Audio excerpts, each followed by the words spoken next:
Hey there, everyone. It's Mrs. D, and I am here with a little update about 5 changes that I have put into place to hopefully increase my enrollments. Number one has to do with the profile. So when you scroll through the Outschool teachers, they have these really long profiles.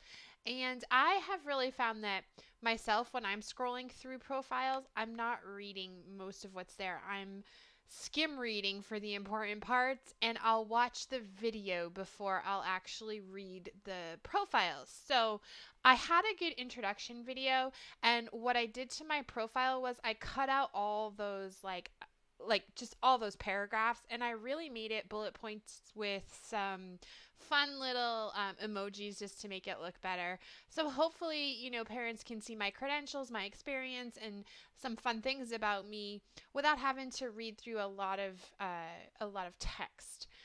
The second thing that I have done is that I do think that having a lot of different classes is a good way to find out where you should focus. And so I did that for a long time, and I've had escape rooms and reading and writing and all kinds of stuff. And really, the escape rooms have been selling the most. So that's kind of where I'm focusing now. I've cleared my schedule and I've really put a lot of escape rooms on there, and occasionally offering some of those other courses that have sold. They haven't been doing so well lately, so I don't want to just keep them out there and continue to clutter my schedule with them. What I'm planning on doing is trying to somehow create them into escape rooms. And then that's going to be my niche, just escape rooms. And I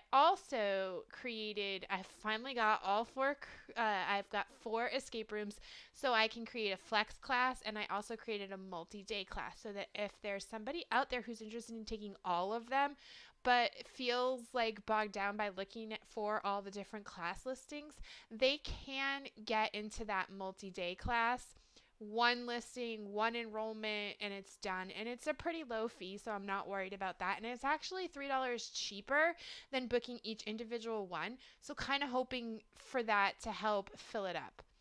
Number 3 is that on Facebook, instead of just dropping links to classes, I've been reading a lot of the posts and comments and trying to interact more that way. Like where I find that somebody might be interested in something I'm offering, I might be able to engage them in a conversation about it instead of just dropping links in these groups all of the time. And then number 4 is I've gone into all of my class listings and I have lowered the minimum to 1.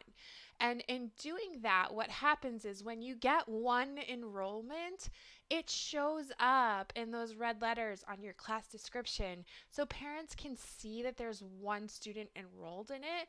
And that creates that idea of, well, there's already one in there, so this would be a good class to enroll in. And I've already seen results from that really, even last minute, right up to the last minute. Like I've always said, don't cancel those low enrollments or one enrollment classes, because right up to the last 5 minutes today in a class, I had one learner to start the day. Later on, I got another one. A little later, I got another one. And then 5 minutes before the class, I got 2 more. So I ended up with 5 students for that class. So don't don't cancel those low enrollments. I can't stress that enough. And by putting that minimum down to 1, then you're showing parents that there's that one learner in there and they're more likely to book it. On the flip side of that, the number 5 thing that I have been doing is I have lowered my maximum number from like 10 and 12 to 6, because what happens is you get this notification when there's 4 in there, 2 spots left, right? And that is like, oh, 2 spots left. This must be a great class. Let's get in that before it sells out. So, that can only work to help your enrollments. So I'm hoping to see lots of results this week. I'm a little bit behind schedule because last week my mother-in-law was in town and that took up a lot of time. And I really did see that without the dedication and the work that needed to be done, I wasn't promoting a lot. So I didn't get a ton of classes enrolled this week. So hopefully this week will pick up and then I can get into a better spot for next week. But again, 5 simple changes that should help our enrollment and our profiles. Slim down that profile, work towards that niche, interact on Facebook instead of just dropping links, lower your minimum to one learner and lower your maximum to like 6 learners so that you get those, popping red letters that bring to parents' attention. All right, that's it for this time. Can't wait to see you next time. Like, subscribe, please help me out. Hope to see you around. Bye.